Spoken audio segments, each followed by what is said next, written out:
Welcome to the Lessons from Sports podcast. I'm your host, Wayne Partello, and I'm actually recording this inside Cuento's new offices here in San Diego. We get everything moved in, and by the time you're watching this, we'll be situated right in this office. So I'm really excited for that. But pause for a moment to introduce episode 3 from season 2 of the Lessons from Sports podcast with Claudia Lezcano. Claudia is my former boss when she was the CMO of the Miami Dolphins.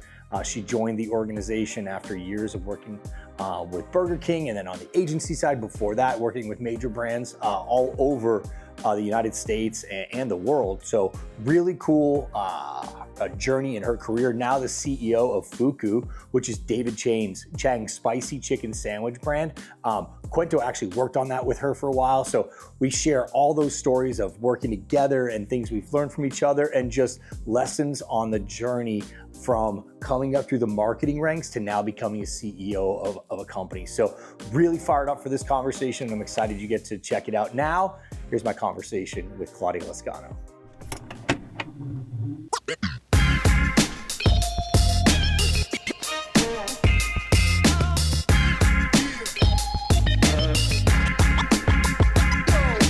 All right, we are diving in with this is cool because like former boss, friend, mentor, client, you've been all around the block with me. So I'm really excited. Claudia Lezcano, thank you so much for joining us. Thank you for the opportunity, Wayne. It's a true honor and just so excited to be here. Thank you.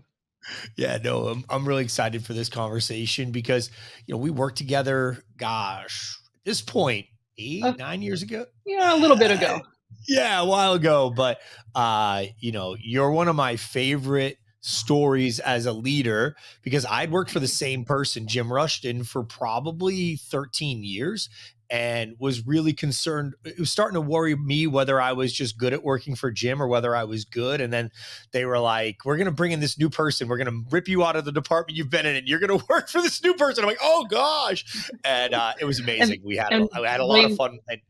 Yeah. Let me tell you, from day one, I knew you were good. I still remember being at Burger King Corporation, wrapping up my last few days, and you were on it. You would call me, keep me abreast of things, and always appreciated.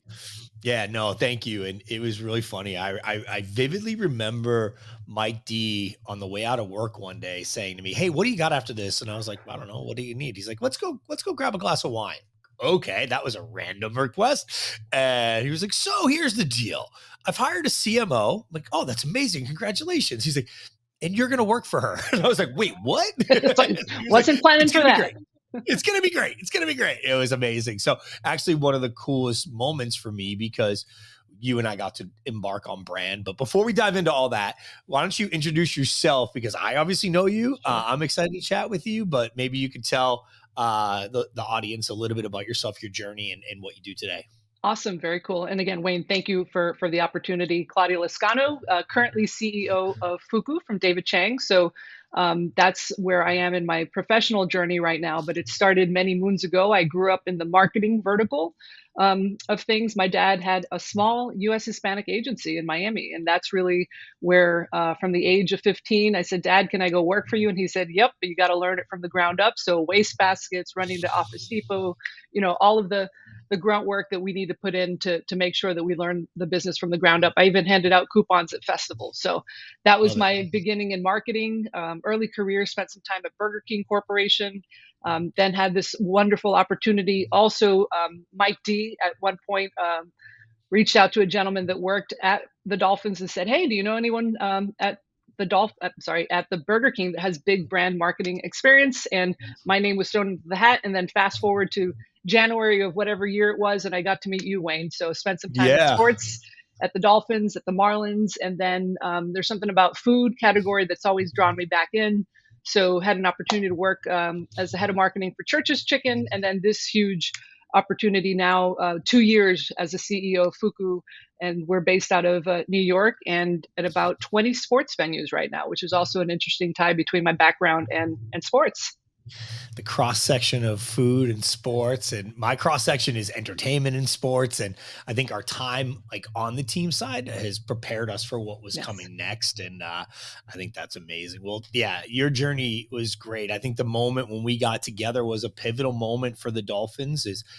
We we had been working with the NFL on the brand project, and then that was sort of coming to a moment where we had to start to implement it, and that's the hardest part, right? Doing all the, Yeah. the behind the scenes, the sort of strategic conversations, blah blah blah, but actually unveiling it and showing it to your fans is terrifying.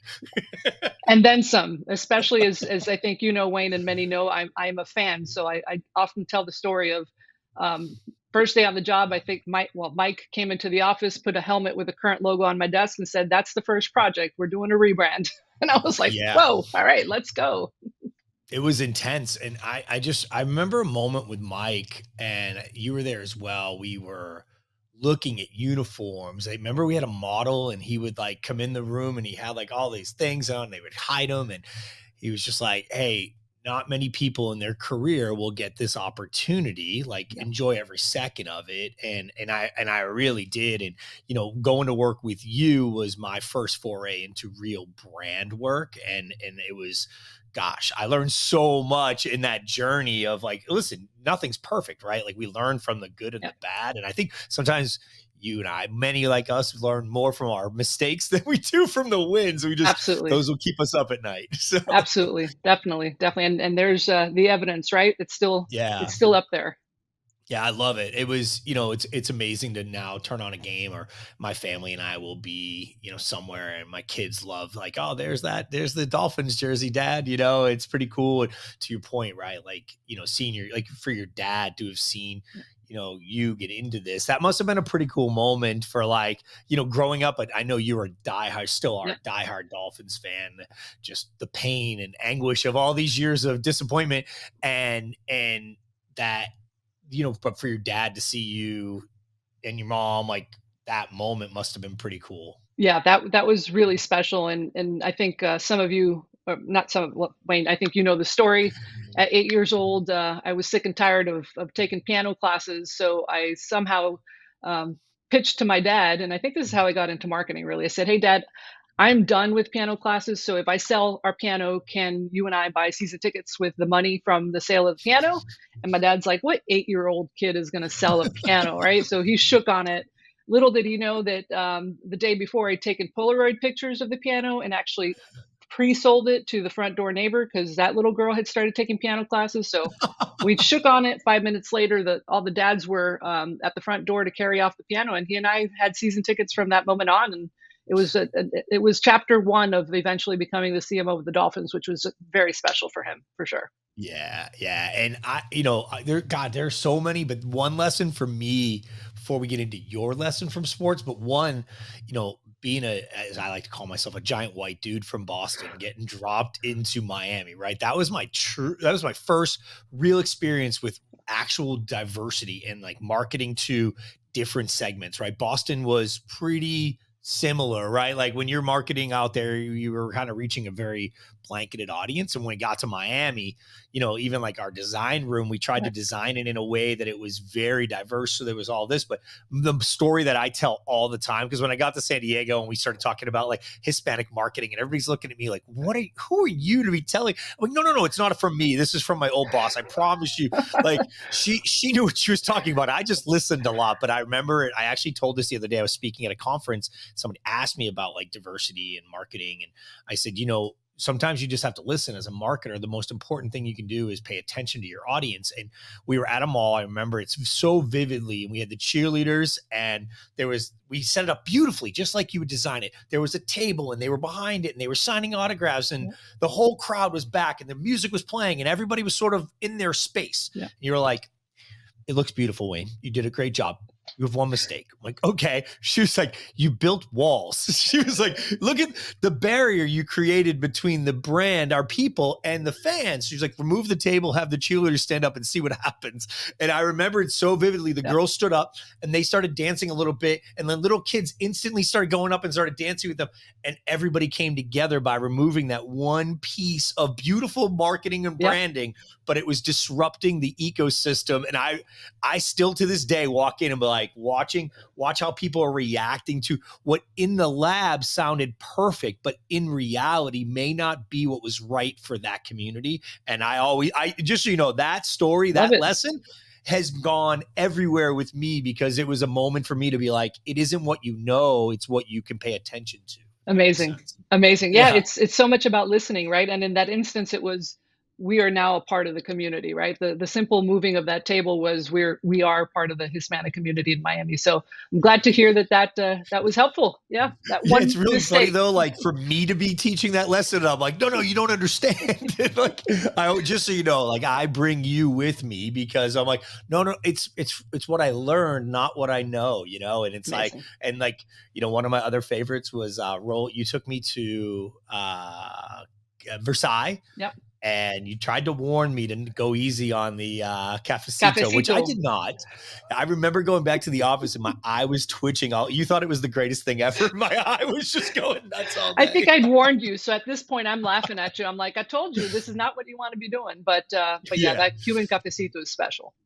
Yeah, but what was important was to get in and walking the streets and seeing how people are reacting and the music and the energy and the passion and how do we capture that and bring it back. And I think that was, for me, as we went through it all, I think that was probably one of my biggest takeaways from that entire time was it wasn't about what we could dream up in the conference room. It was how it was going to actually bake into the community and become real. And I saw you do the same thing with the Marlins during your time there. And, a lot of the crew from our Dolphins team went over with you and you guys did some amazing things over there. Thank you. Appreciate it. No, so many good memories. And I think just reminds me of, brand is so much more, it was about taking that community experience into the building and into game day presentation. And so many good memories for sure. Yeah. So the whole concept of the podcast is a lesson from sports. You continue to reinvent yourself and do different, phases of it now, becoming a CEO of a brand and taking it, all across the country and globally and all the things you're doing with Fuku. I love it. But Thank like you. for you, what's something from the world of sports that you've taken into your life and your career that has sort of helped you propel as you go? Love the question. And as I've thought about it, worked in sports at the Dolphins, at the Marlins. Not easy to break into sports, and certainly many lessons there. But I think my first lesson in sports started Little League softball. As I've reflected on my career and different things that I picked up, the lessons that I learned there playing softball, from the age of 8, is what has helped me, those lessons have helped me in every role, especially in sports.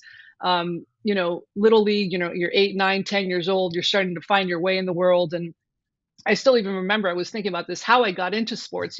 My dad didn't grow up in the US. He didn't know that Little League was a thing. So I can still remember the front door neighbor coming over to my dad's house or to our house and saying, I saw Claudia throwing the baseball with the guys out there. I was a bit of a tomboy, loved throwing football, loved throwing the baseball. And he said, there's this thing called Little League baseball and Little League softball. You should take Claudia to try out. So I still remember that, went to tryouts and made the team. And I think from day one, what sports have taught me, it's more than one lesson, and from the age of 8, what I learned was communication, right? That's first and foremost. You've got to be able to communicate with other players on the field, other players on your team.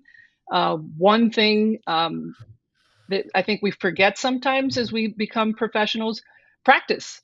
Sometimes you got to practice. I remember, when I started, I had only been throwing the baseball around the block and I hadn't been playing. So we had practice 3 times a week and sure, I could throw the baseball. I was awful at hitting. So what did I do?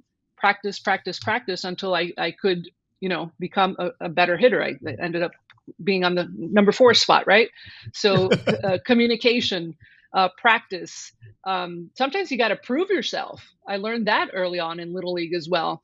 Who's this new girl that, hasn't been playing since she was 5 in T-ball? She's just showing up in town and all of a sudden, who is she? So you got to prove yourself. And these all translate, I think going from Burger King Corporation to the Dolphins and starting in such a senior role as CMO at the Dolphins, there were a lot of people in that organization, colleagues of mine, that were like, who's she? She's never been in sports, and she's starting she's starting off as a CMO. So you got to go in there and prove yourself, just like I had to prove myself to my teammates in Little League that I could play and I was going to practice. You got to earn your stripes and prove yourself that you're not a big brand marketer, but that you are here to be a part of the sports team, be a part of the Dolphins, and prove yourself. So put your head down and prove yourself, and try to build relationships there. So go ahead, Wayne. I think you have No, a I was gonna question. say, Yeah, because you like me, I love all of that. yeah. You, like me, left the NFL, went to Major League Baseball. Did you feel when you got there, you had to prove yourself as well as, like, now what do you know about baseball? Exactly right. It was like in the first, David Sampson, a terrific boss for me. I still remember he's like, "You've done NFL. What's that? 10 games? We have 81 games you have to be in this building." So yeah, you gotta prove yourself. Absolutely no problem. 81 games is a grind, but it's not gonna be a challenge. So yes, as you move in sports, especially across leagues, you have to reprove yourself once again. And again, I'm extracting from lessons that I learned in softball, playing softball throughout my childhood. Leadership was another thing, right? In a team, you are a team of people, but sometimes the pitcher catcher is going to be that leader, and I had the opportunity to be both. Um, but in leadership comes, you've got to be a team. At the end of the day, fundamentally, that's the biggest lesson I ever took from Little League softball. And the team was Hardee's, and there was a South Florida Hardee's, and that's who we played for. I love it. Green jersey.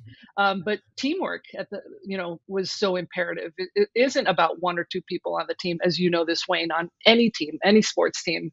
And I'm going to keep. There's so many lessons. Another one. Yeah, I love it. Keep going. You got nine Little League softball girls on the team. Everyone is different and brings a unique skill set, right? That is something that absolutely, as you build a team or as you are part of a team, it shouldn't be cookie cutter. First base has a very different role than catcher, than right field, left For field, sure. than shortstop. So um, always going into assignments and jobs knowing that it's not about everyone being the same. It's how do you build a team of professionals to deliver, excellent team on the field. So many lessons. I love this Yeah, question, and no. you're probably surprised that I went back to Little League and not the No, I Dolphins or love Little Marlins. League. Yeah, it's so funny. I was a Little League coach, so I couldn't hit, right? So I loved baseball. I loved playing baseball. I was a catcher. I could catch, but I couldn't hit. And so I decided to become a coach because I was like, well, I'm dragging the team down. I can't hit, but I can rally them and I can excite them and do all these things. And I love the game and I understood the Awesome. intricacies of the game.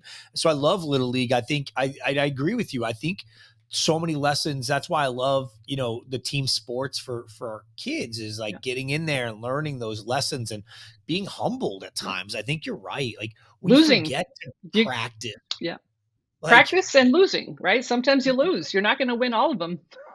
no, and when you work for a sports team, the thing I love telling business owners is like when you work for a sports team and you make a mistake, you hear about it. Like it's not like, oh, I made a mistake with this menu item today, and I like, okay, my staff, we caught it, and it was the okay. If you make a mistake with a sports brand, Yeah. it's everywhere. I mean, I had newspaper articles written about how I was incompetent because of a mistake that had nothing to do with marketing, but because it related back into the brand somehow, and I was the only name in public. It was like, which is Wait a fine. minute. You get, yeah, it's like you get used to it, but like you have to like that is something that again back to practice. Like normally in a business, you are trying things, they are failing, you're learning from them. But with a Yeah. sports team, the expectation is you're supposed to know all those answers when you That's get right. there. That's The right. world's changing so fast. The answers are not what they were a year ago. Exactly. Which goes to resilience, right? Even in losing, you've got to be resilient and keep going, and not to take it to a sadder note, but also sometimes there isn't a playbook. As much of a game plan you have, or the game, there's a playbook, or how you're going to address things. I was at the Marlins when Jose Fernandez passed away, and Oh yeah. there's no playbook, and there shouldn't be a playbook for such a tragedy. But that's something that impacted human beings, impacted our team, impacted game day, impacted the community. So sometimes you just have to be a human being, right?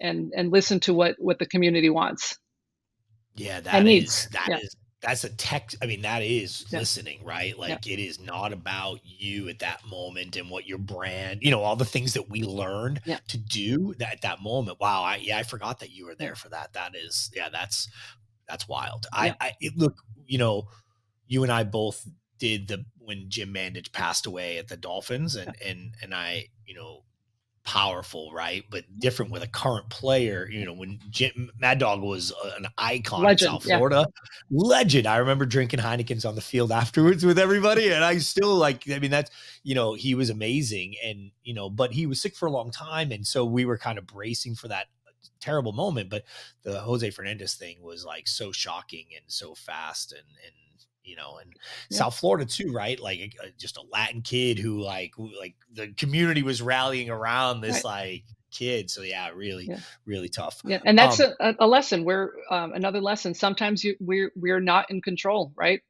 You just have to listen and let things take you where they do. Yeah, not just in sports, right? Yeah. Like, you know, now in your business, right? There are things, I mean, you know, we worked together on the Fuku stuff for a Yep, little bit. you And sure like, did. there are things that pop up that you're just like, oh my God, what just happened? How did that happen? It doesn't matter. Like, yes, the Jose Fernandez thing is Yeah. a glaring way over here, but every day in business, we are dealing with those things. Yeah. Like, Yeah. it's just, Yeah. And you just have to, be in that moment and course correct or address the situation as best as possible and keep going, right? Back to that resilience. You know, yeah. Yeah. No, I resilience think, and resetting, right? One thing, I'm going back to Little League again. I would always have a post game debrief with my dad, right? Like debrief, reflect what went well, what could be better. So a lot of lessons there. but you did that later as a boss, right? So you used to do that with me. I don't even know Yep. if you realize that, but Yep. you did that with me. We would debrief after things, and I remember one like sitting in your office, and I was at my breaking point. I just remember it. Like I was having a tough run. I was, you know, you would thankfully put me in a very nice position. I had been promoted, but it came with challenges. Yep. It came with obstacles. It came with some personality challenges and things that I hadn't encountered before. I love to be loved. I've realized that about myself. But in leadership, you have to put that to the side because you're not always going to be loved. Yeah. And I had to learn that. And it was with you, right? Because throughout my career up to that point, I had leaned on, I realized this. I don't know if I ever told you this. I realized that up until that point, I had leaned on DJ Wayne, the good time, the rally guy, the Right. fun time guy to kind of glue people around me together.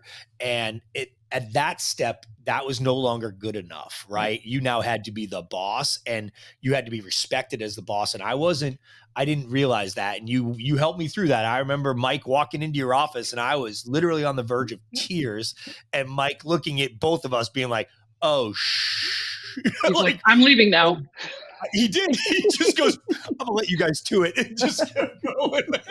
But he did check in on me later, but he wanted you to handle this situation. But like you did, but that was a debrief. That was a moment where you didn't let a moment go by that could have been a challenge. You actually, in your own way, because you're not, the thing I realized about you was you weren't going to be I'm confrontational. I love it. Right. Like you're more inquisitive, which brings out the information in a much softer way.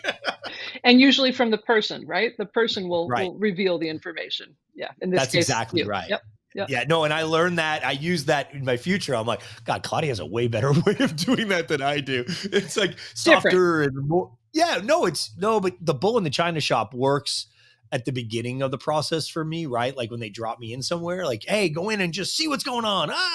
And then, but on the backside, I need to be more. I have to put that hat on of like, now I need to ask some questions and learn. And I learned that from you. So it's Thank great. you. Well, we have to transition. Sure. And so the next one is we've all been there, right? That mistake has happened or something's gone on, and we've seen a coach go through the hot seat. It gets turned up, and our version of it here is just rapid fire questions. So you can just answer away with whatever answer comes to your mind, and we'll just go from there. You ready? Okay, ready. Okay. Best sports memory. Orange Bowl, Bears, Monday night with my dad when we beat the Bears to protect the undefeated season. That's amazing. Yes. Absolutely. Popping the champagne. Yeah. I was only, 13 at the time. So no popping champagne, but that was any game at the Orange Bowl, as old as that building was magical. So Monday night Bears.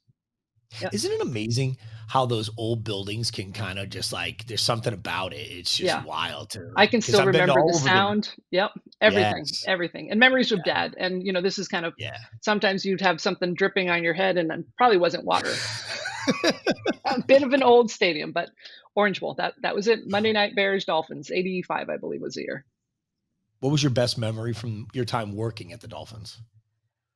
The people that I met. Wayne, I think you and I were hanging out, watching some games, and I think it may have been a Patriots one. Sorry, but I think Hey, I'm not a yeah, Patriots fan. yeah. I'm No, very I know, open I about know, I know. I the that. just the opportunity as a fan. Those became work days, right? Game days, but the opportunity to be on the field as as just a lifetime fan was magical. Absolutely. Yeah.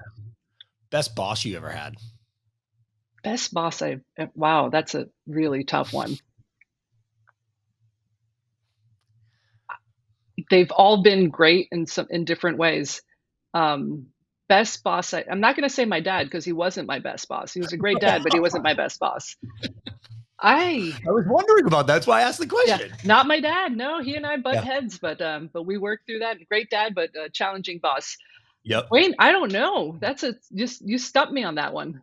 I like it. Um, You can come back to us. It's okay. You I can think will. about that one. I I will. gotcha. I love it. Yeah, you did. That's Worst hard. job you ever had? Worst job I ever had. Mowing the lawn? I didn't know it was handing out those coupons. You know, um,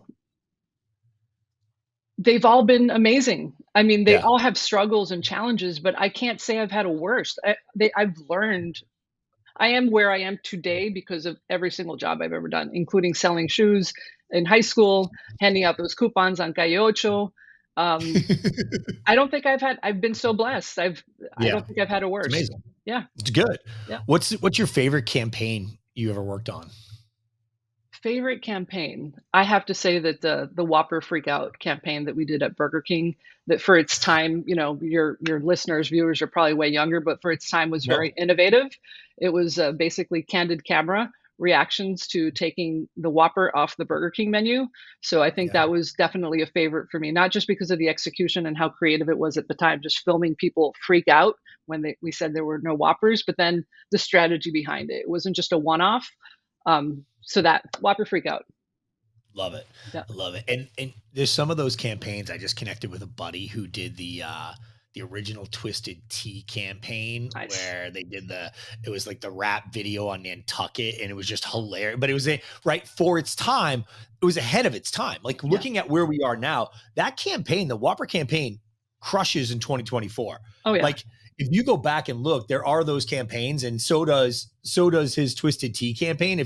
Now the delivery would be short burst TikTok, like all these, but like the content still works. Absolutely. Like, it's unbelievable. I love those. Yeah, it Those still are fun. resonates. Timeless. Yeah. Yes. Favorite food? Mole chicken. I just Love had it. some in Las Vegas 2 weeks ago. I know Las Vegas random. It's usually, my Right. grandmother used to make it, but mole chicken. Yep, I'm half Mexican, Isn't half it- Cuban, so Side note, no, I love so Vegas for whatever, Vegas has every cuisine and it's got it pretty good. Pretty you good. can go, yeah. So we're from San Diego. So I live in San Diego. We can go there, my wife and I, and we can try, we can see, have some top-notch restaurants from around the country, which is pretty cool. Yeah. Yep. This may be controversial, but some of my New York colleagues, and again, New York is known for great restaurants, tell me that they believe the cuisine in Vegas is even more diverse and better somehow. Wow. I Yeah. wouldn't disagree with that. Yeah. It is diverse. Delicious. You're getting, they're bringing brands from all over to kind of spotlight them there. I don't know. I'm a big Vegas fan. There you go. Favorite vacation spot?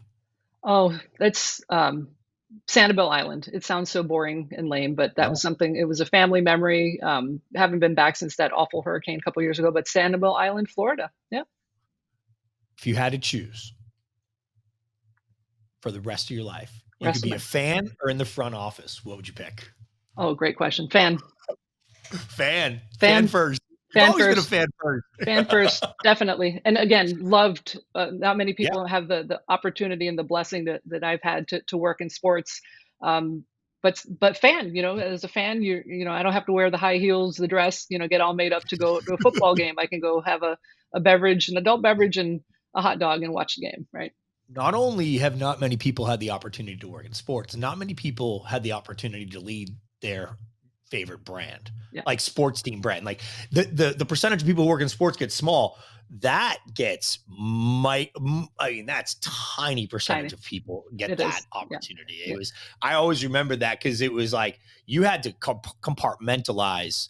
This is the hardest part for people in sports, is to put the fan side over here. Yeah. And like, working for Jim Rushton, Jim was business first, right? But you were fan first. And so that was like a conscious choice you had to make every day of like, hey, that fan Claudia, and you used to talk about fan Claudia would say this, but marketing and CMO Claudia says that's not the right decision on where we're trying to go. Exactly. And I think now that's a big one for us. It's like separating that for people is a big lesson. I love Absolutely. Absolutely. And a shout out to Mike again for opening that door and that opportunity for me. So amazing. Yeah.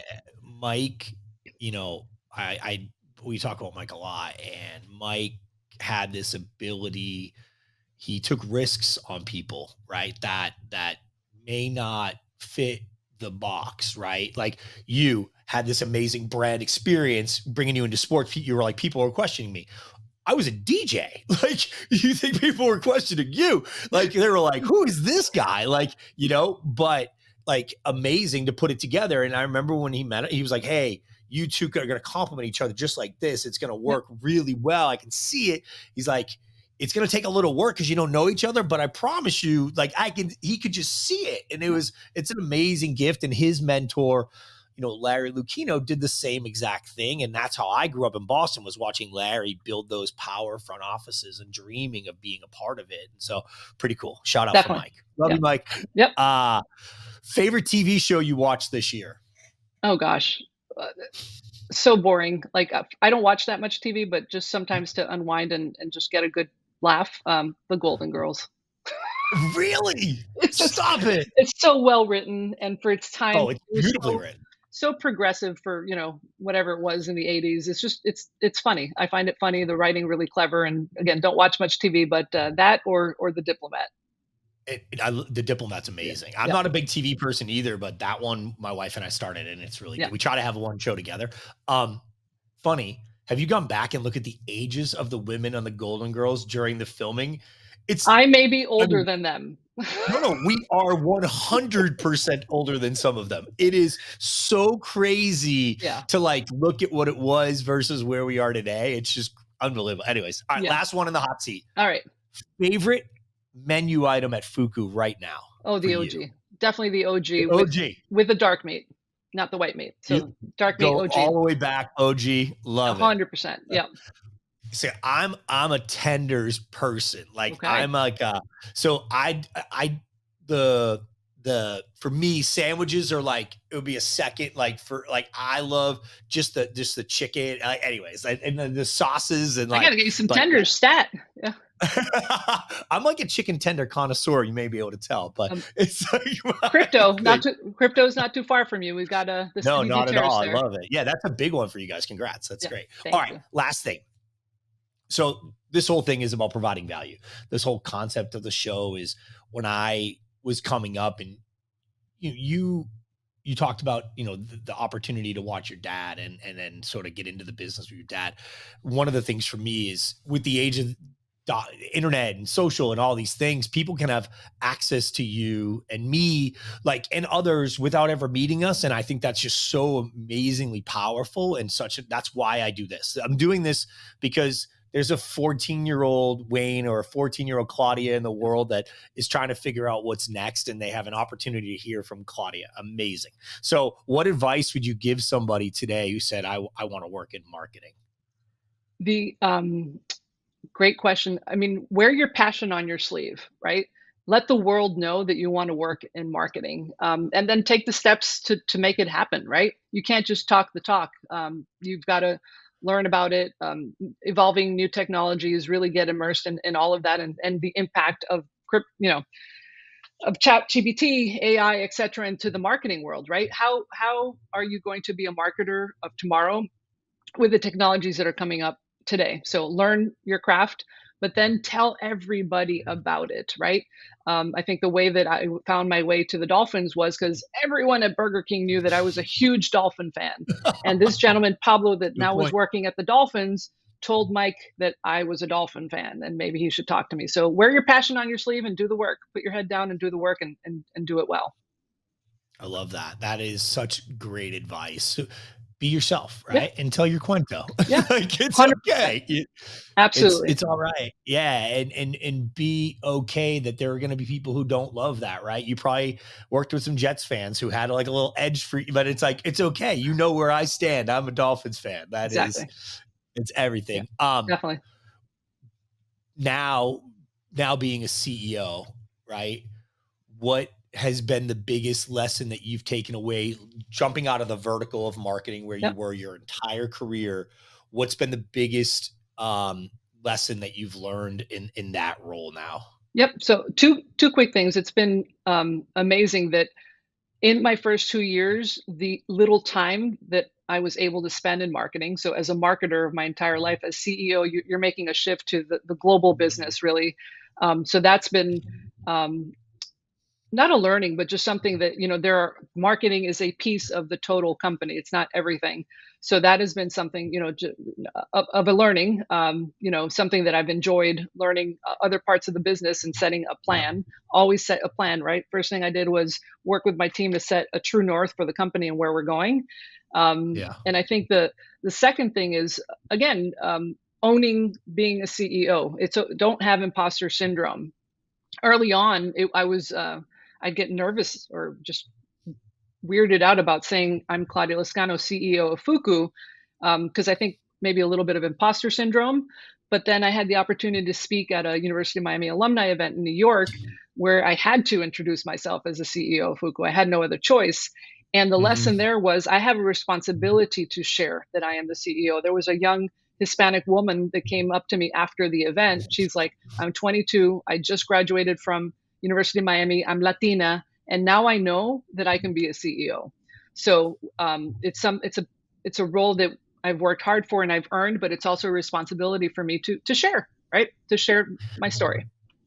I love that. Yeah, it is. Imposter syndrome is real, right? Like, I don't care how good you are. Maybe there are people who don't have it. I think if you're not feeling that in a new job, then you haven't reached high enough. If that, like, right? Like, if I'm sure you felt it when you got to the Dolphins, right? Like when you got to the Dolphins, I know when I got to the Dolphins, I was like, oh boy, I'm in the big leagues now. Different world. Right? Yep. Yeah. And a few months later, I was like, oh, okay, I got this. Like, we're going to be okay. But that first initial, if you're not feeling that, then you probably didn't reach high enough.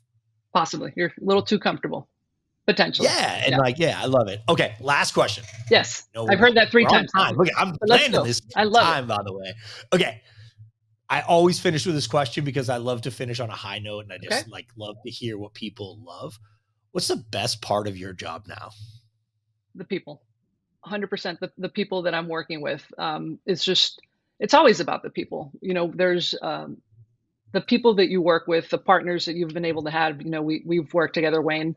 The people that have come together and are trusting a vision that I've set forth that we've built together, and the people, and we're building something together, which is so exciting to me. We're literally building something from the ground up and making it even bigger than it could ever be. So the people, simply stated. Yeah.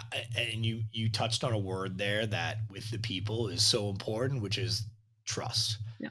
Is those people trusting you as the leader. I have it now too. And it's like, when I put my head on the pillow at night, when I wake up in the morning, it's the first thing I think about is like, those people have trusted me, especially when we started and you were the same, right? People were jumping onto a ship that didn't have a course yet, right? Like you had a course, but they knew you were changing the course. And same for me, we had no course. We just created this out of thin air.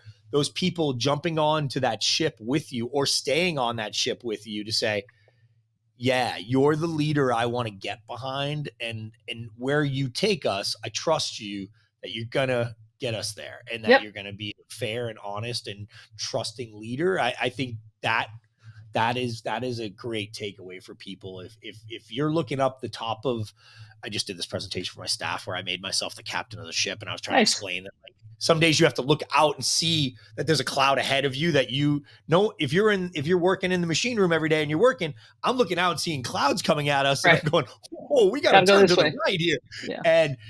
But it was like, you have to, if you don't look up and trust that person's making it for the right reasons, and that it may not have been the right decision, mind you, right? But they're Yes, making it for the right reasons. Then that's the magic of this. And that if it's the wrong decision, we can come back to the left, but we that's right. have to make those decisions every day. And I love that. And you know this, like, as a leader, I had that trust in you, and Thank you. what our time together. I'll leave with this: is you were the first person to walk into my office and say, "You're going to become the CMO of the San Diego Padres." And I say, "Claudia, you're out of your mind. I just bought a house in South Florida. I'm not going anywhere." You're like, "I can feel it. I can see it.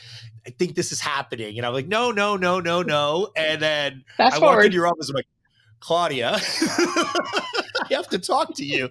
And so I thank you. I wouldn't, my career, the leap in brand that I took in the time that I had working for you, you set me up for incredible success and gave me that trust, and put that around me, right? That layer of trust that you had my back. And I learned a ton from you, continue to learn from you. We stay in touch. We talk all the Yep. time, but thank you for everything, and Thank you. just continued success with Fuku. Everybody at Quento, huge fans of what you're doing, and continue to, anything you guys need, we got you. No, thank you, Wayne. And I can't even begin to say what, what you've meant for me and in my career, and always had my back. And just now you have this amazing brand and company, and it's just, I get goosebumps.